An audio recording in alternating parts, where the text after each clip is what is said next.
All right, welcome back. So in this video, part of the differential equation series, we will be looking at how to derive a solution to a differential equation by looking at what are called direction fields and using a algorithm to approximate what a solution curve would be represented um, called Euler's approximation method.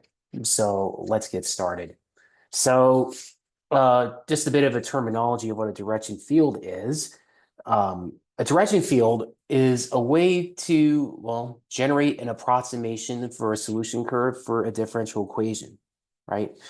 Um, we will be, so there will be times where a differential equation looks um, a bit tedious to solve by hand. Well, the way we can use this is using using the fact that dy dx, the derivative, represents the slope of a tangent line, right?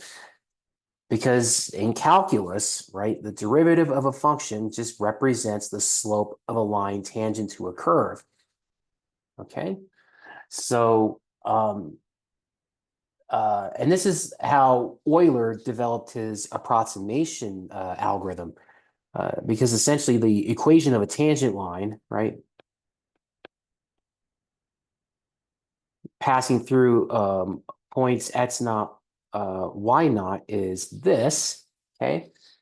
So this is the equation of a tangent line.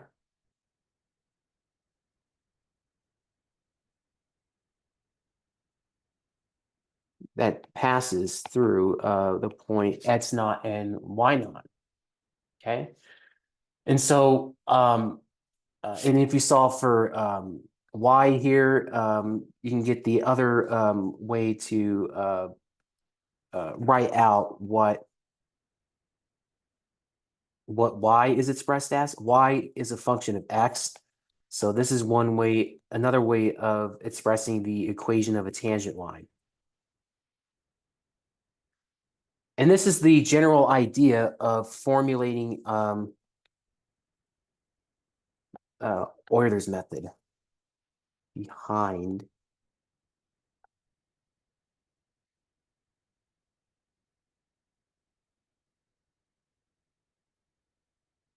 Okay. This is the idea behind Euler's method. Okay.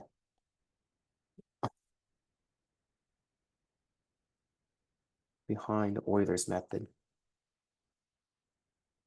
Okay. So we're going to use that fact to draw in what are called tangent line segments. So our goal here is we're going to draw tangent line segments on a grid using those said segments to fill in the curve, the solution curve completely, but it will be an approximation, right?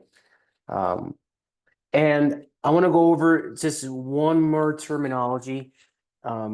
We will be dealing with points where they have equilibrium, right? And these are points where the differential equation, dy dx, is zero, right? That's where we'll have, this is where we'll have horizontal tangents, right?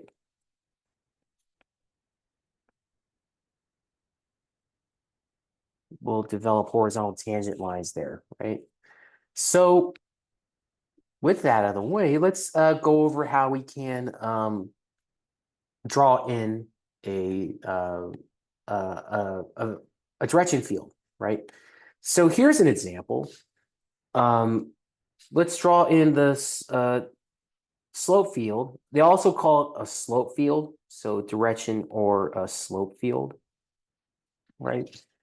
We want to do this for the following differential equation, right? So all you do is we want to draw in a grid. So you want to draw in just a grid like this. All right. And I'm going to label out this 3. evenly spaces like this.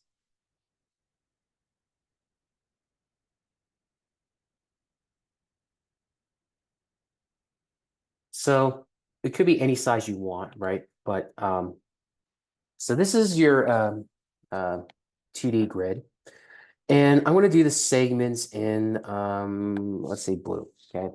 So, so we want to look at what the tangent line segments would look like, okay? So for example, let's say this is 1, 1 here. All we do is that we plug in x is 1 and y is 1 into the differential equation. So it's 2 times 1 plus 1. So in this case, it's 2 plus 1, so it's 3. So it has a slope of 3, okay? So what that means is we're going to draw in a line segment that has sort of a steep slope, right? It's steep. It has a slope of 3.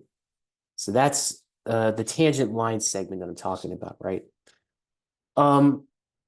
And then we can look at familiar points, right? So we can look at where this differential equation is equilibrium, what it looks like, right? This is where the slope is 0, right? So dy dx equals to 0. So that means 2x plus y is 0. So the points where the slope would be 0 is along the points where y is equal to minus 2x, right? That's important. So with my pen here, so we'll have a slope of 0 at the origin, right? We'll have a slope of 0 along, if we just do this rise over run method, right? So it's 1, 2, 1. So we'll have a slope of 0 at -2. I'm sorry, 1, -2. We'll have one at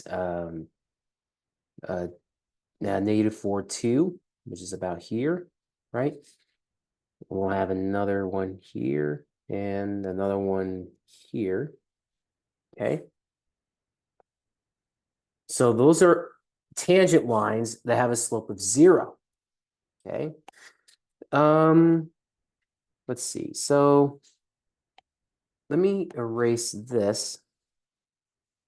So I think you got the general idea, right? I mean, we can also just test other points, right? Points on the first quadrant, right? We can also look at where dy dx has a positive slope, right? Okay, so y has to be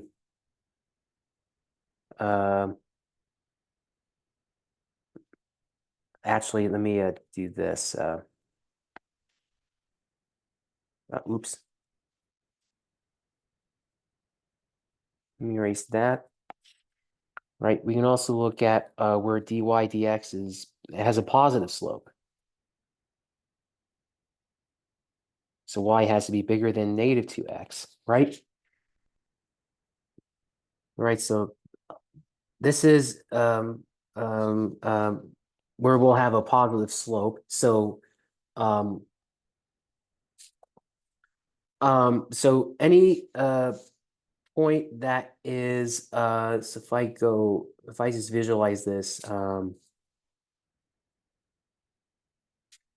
yeah, so like 1, 1, so any point that's on here, this will have a positive slope. This will be much steeper, right? And then this will have a positive slope. Okay.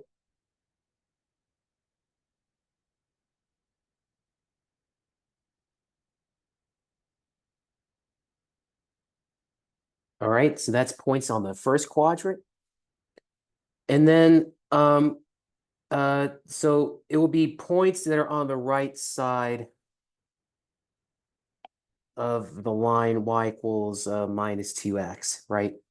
So yeah, so it'll be points on the right side. that have a positive slope. So let me do, oops, okay. So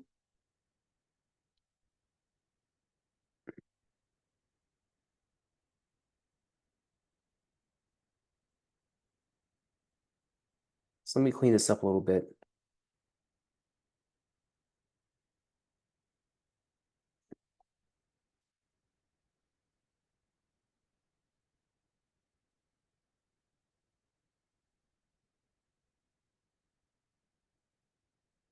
Those are the zero tangents, and then basically we'll have positive slope here.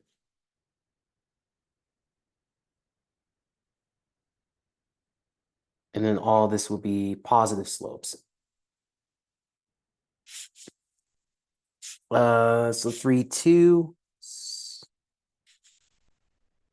So 4 plus 3 is 7.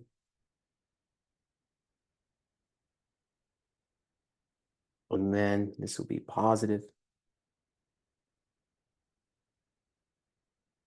And if you get more negative, this will be more steeper, right? So on the left-hand side, where on the left side of the line, y equals negative 2x, that's where we have negative slope. So that is where the slope is negative. So dy dx less than 0. This is where 2x plus y is less than 0. So y has to be less than minus 2x. So we'll have a negative slope where let's say 0 minus 1, right? So 0 minus 1 will have a negative slope. Okay. We'll have more negative slopes here. It will be more negative out here. Okay. This is 0 minus 2. So slope of minus 2. This is a minus 3. Okay. And then along the along the x-axis, yeah, I forgot that. Yeah, this will be positive, more positive, and more positive. Okay, so minus 1, 1. So yeah, so that would be a negative slope. So minus 1, so minus 2 plus 1, minus 1.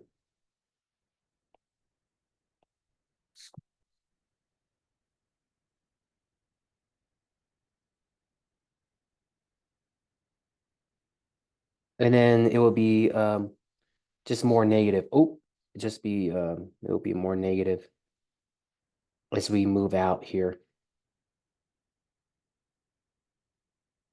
So you'll have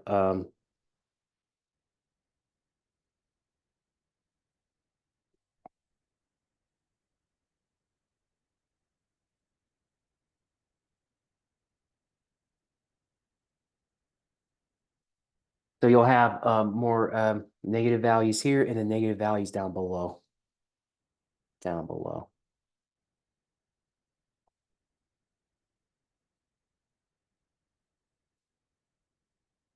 So in essence, all we do here to calculate the slopes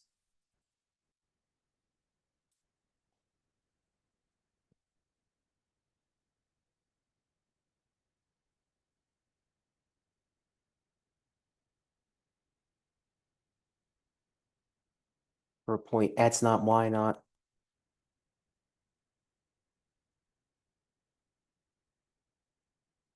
Um,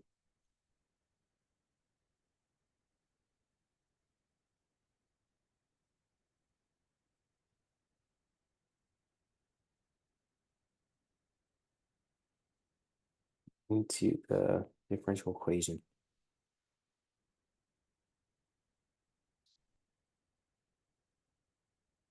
That's essentially all you're doing, right? So, yeah, so that's an example of a direction field, right? So,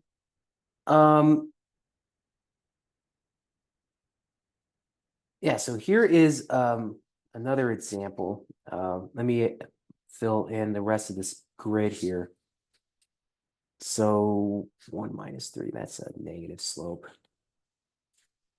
Well, it's a less negative slope. Okay, so here is another example of a direction field. Now this one's a little bit different because we have a slope, a differential equation, but it's exclusively in P. We don't have T variables appearing on the right-hand side, right? So if P of 0 is 0.8, what is the limit as T approaches infinity of P of T? Okay, that's the other supplemental question, all right? So your job is to try and draw in a direction field for this differential equation. And then answer this question, right? If P of 0 is 0.8, so P of 0 equals 0.8, that is the initial condition, right? Right, that's the initial condition. What is the limit as T approaches infinity of P of T? What is that equal to? Right? So pause the video and I want you to try to work out what the direction field looks like. Okay, so as soon as you work out this example, this equation is very common. We will see this we'll see this particular type of equation very soon, actually, when we're dealing with first order differential equations. Okay, so this is here is a very special first order differential equations. So um, uh, this one is relatively easy to figure out where the equilibrium is, right? Equilibrium, remember, it's where dp dt is 0, right? dp dt is 0. Well, that means 3 times p minus 2p squared is 0. So if I solve for p, right, I'll have p times 3 minus Jesus. 2p is 0. So the only way we'll have equilibrium is where p is 0, and then p is equal to 2/3. All right? Pretty straightforward. Okay, so what does that mean? Oh, by the way, this special type of differential equation that we're working with here in this example, it's called, this differential equation right here, it's called the logistic differential equation. We'll see another example like this type of equation pop up very soon, right? This is called a logistic differential equation. So in terms of a direction field, what that means is if we draw on our grid, well, we're going to have equilibrium along the p equals 0 axis. So if I label, right, this is the t axis. Oh, Jesus Christ. And then this is the p axis, right? So we're going to have equilibrium where p is 0 and then p is equal to 2/3. So we'll have a 2/3 here. So what we're going to have, let me actually do the segments in a different color. So, my God. So let me do, oh my God.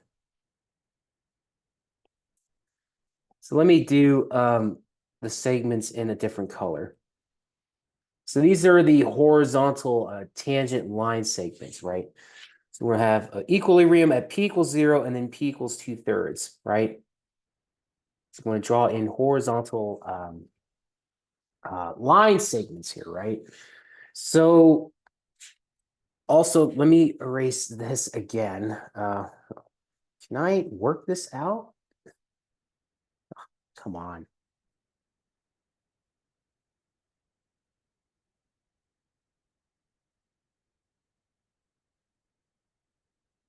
All right, let me move this out of the way. Okay. So also for a logistic differential equation, it actually looks like this form. So R times P and then 1 minus P over K. This is what a logistic differential equation looks like, right? And then you'll have what's called an initial population, P naught. This refers to the initial population, right? Initial population. And then K is what's called the carrying capacity. I'll go over more on this in detail, but really this is just a population model where we have limited amount of resources, right? So, and then if you differentiate this differential equation, that would imply that you're looking at the concavity of a curve, right? And then the point of inflection, right? That's where the second derivative is 0, P double prime of T in this case. That is where the population grows the fastest, right? And so the population grows the fastest at this quantity K over 2, right? K over 2. So this is where the population grows the fastest.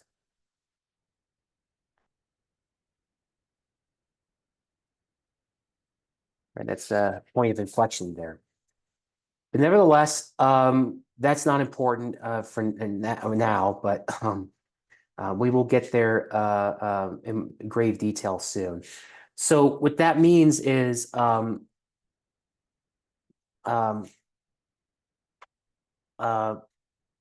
we want to do now is we want to look at where the derivative is negative, positive, and then at 0. And we're negative and positive, I should say. So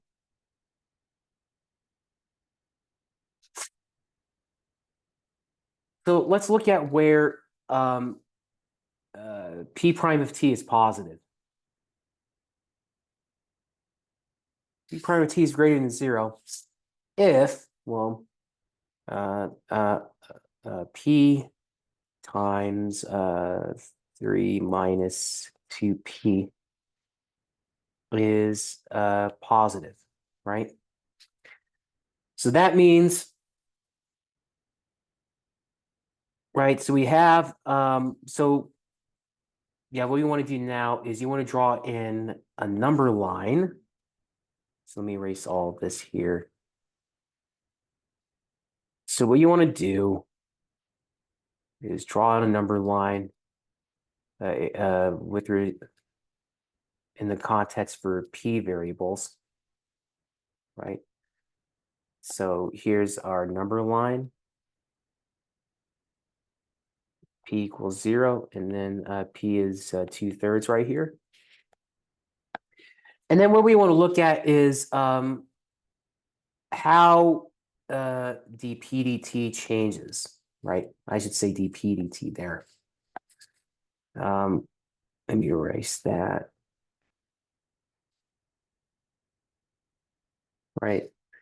So if P is less than 0, so we're assuming that P is less than 0, but if it's negative, that's surely the population dies out, right? So the population will die out. If P is less than 2/3, right?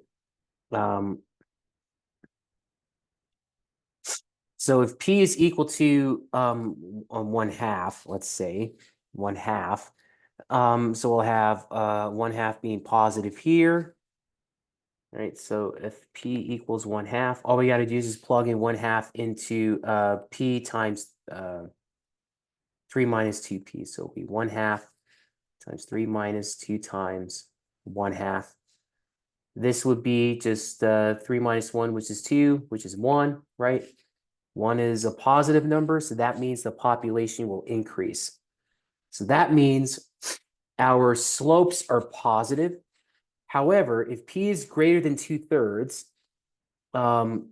this quantity will be negative, right? As an example, we can plug in a test value for this range where P is greater than 2/3. So if P is 1, and I picked out P is 1/2 here, you can do like P equals -1. You'll still get a negative number, right? So if P is 1, what that means is our slope here would be 1 times 3 minus 1. Um,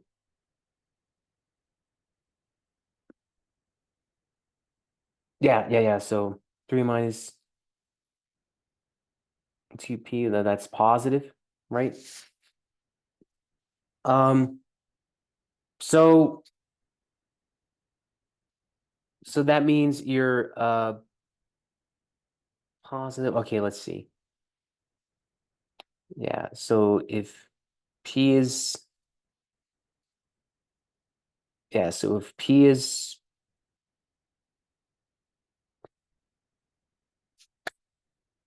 hold on a second.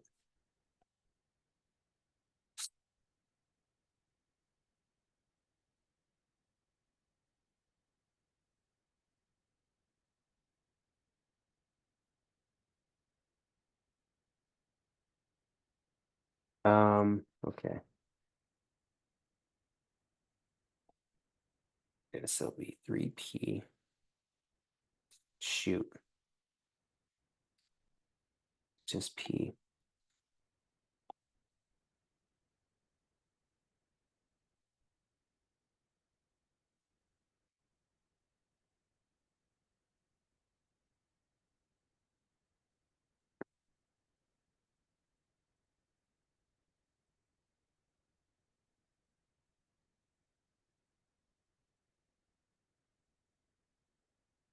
Okay.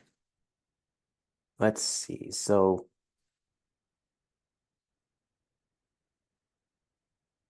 -1. So that's negative.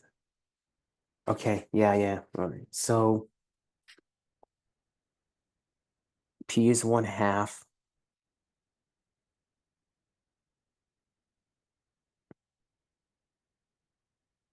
And then when p is 1,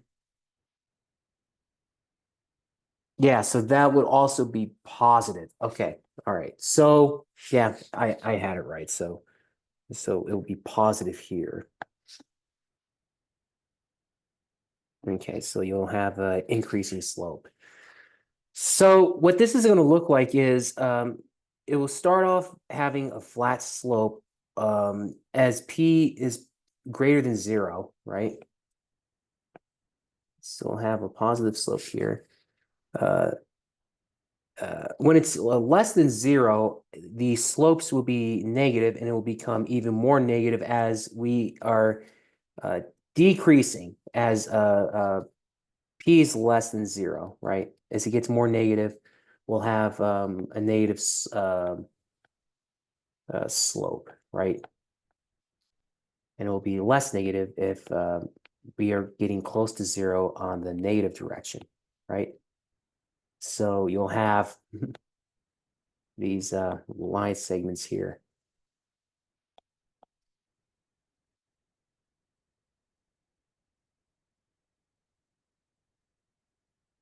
Okay, so but what's really important is in this segment right here. So um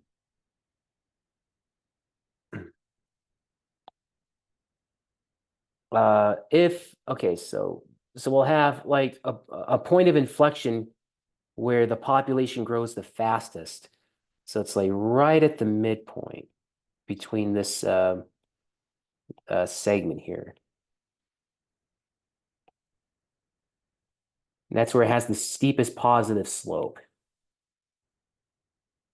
And as we get towards 2/3, our grid lines will flatten. So we have a flattened slope here.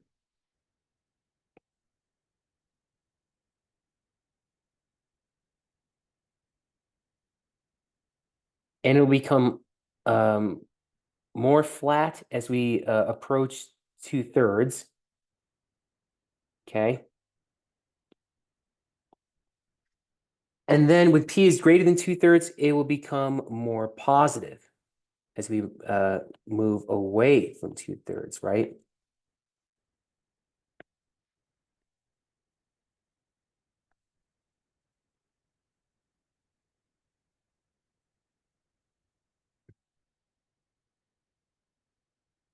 Okay, so one possible solution curve, well, if you just fill in the gaps, right? So one solution curve may look like this, right? But another solution curve could look something like this, right? It looks like an S curve, and then another one could be something like this, right? Another one that's shooting upwards, right? Okay. So this is the slope field for a logistic differential equation. Okay. All right. So, yeah. So that is the direction field. So, there's actually a better way to draw in a approximation of a solution curve, and that's using Euler's approximation method, like you haven't seen a few times already. So this is basically the algorithm, right? So H is so if you have an interval that you want to define this solution on. So actually, let me do this.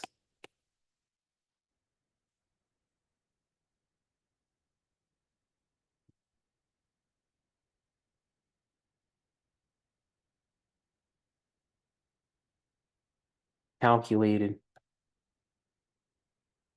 where dy dx is some function of x and y on a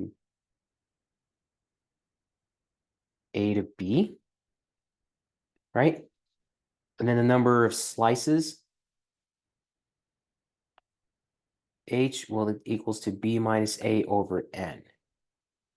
N is the number of subintervals. Okay. But nevertheless, yeah, so nevertheless, this right here, this is Euler's method. This is how you figure out the x's, and this is how you figure out the y's. And so each y sub k is an approximation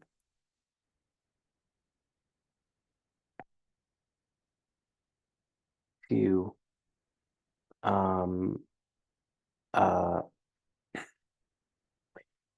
so you'll have a general solution. I'll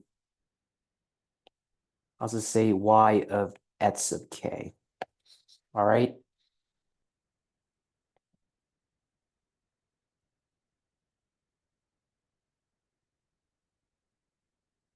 Okay, y of x is the general solution. Okay, so let's go over an example on how we would do this. All right, so all we do is just follow the algorithm, use Euler's method to approximate the solution to this differential equation. Okay, so so this is our h, the delta x in this case, right? So we know that the delta h is 0.2, delta x is 0.2. And then so we know that x 0, this is 1, x 1, this is 1 plus 0.2, right? So 1.2. X of 2 is 1.4.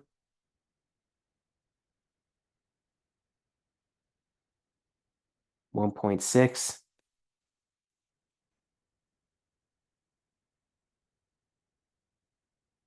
And the last one is 1.8, right?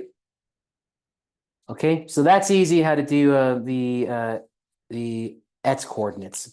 Okay, so so the y0, actually that's another point I want to mention. So the x0, this is given by the initial condition. So the initial value problem. So so this is for the initial value problem where it looks like this. So dy dx is equal to fxy. Okay, and then y of x0 equals to y0. Okay, so you start off with so y0.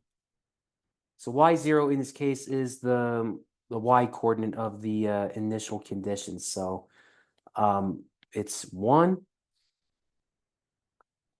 and then x0 is 1 here, right? That's x0. Okay, so with that clarified, yeah, let's look at how to compute y1. So y1 is equals to y0 plus h times f of x0 y0. Okay, so this equals to y0. Y0 is 1. So 1 plus h is 0.2 times the function. So this here is f of xy here. So we'll have 1 over x0, so 1 times y0 squared, so 1 squared plus 1 plus 1. And so that I got, so I did my calculation, so I got get my calculations up here. So I got 1.4. Okay. So y2 is equals to y1 plus h times f of x1 y1. So this equals to 1.4 plus 0.2 times 1 over x1. So 1 over 1.2 times, oh, shoot, 1.4 squared plus 1.4. And I got that to be 1.96. Okay. Y3, again, this is y2 plus h times f of x2 y2. All right, so that would equal to y2, which was 1.96 plus 0.2 times your function f in the differential equation, 1 over x2, so 1 over 1.4 times 1.96 squared plus 1.96. And that will equal to, I got 2.7888. Okay, so let me box in my numbers here. And then finally, y4. Y4 is y3 plus h times f of x3 y3. And that equals to 2.7888 plus 0.2 times 1 over x3, 1.6 times 2.7888 squared plus 2.7888. And that will equal to 4.10 957,568. Cut out of the screen here. All right. So it's a lot of computation, but it's relatively straightforward if you just follow the algorithm, right? And then just figure out the for the initial value problem of this type, right? Okay. So that's about it for this video. So here's the problems for comprehension. This has to do with direction fields. And this is just using Euler's method. Okay. So in the next video, we will be looking at solving differential equations for the first time. So we will study on different types of first order differential equations. Okay. So these will include separable differential equations. We'll look at exact differential equations. We'll look at how to solve a linear first order differential equation. We'll look at how to, let's see what else. I feel like I'm forgetting something.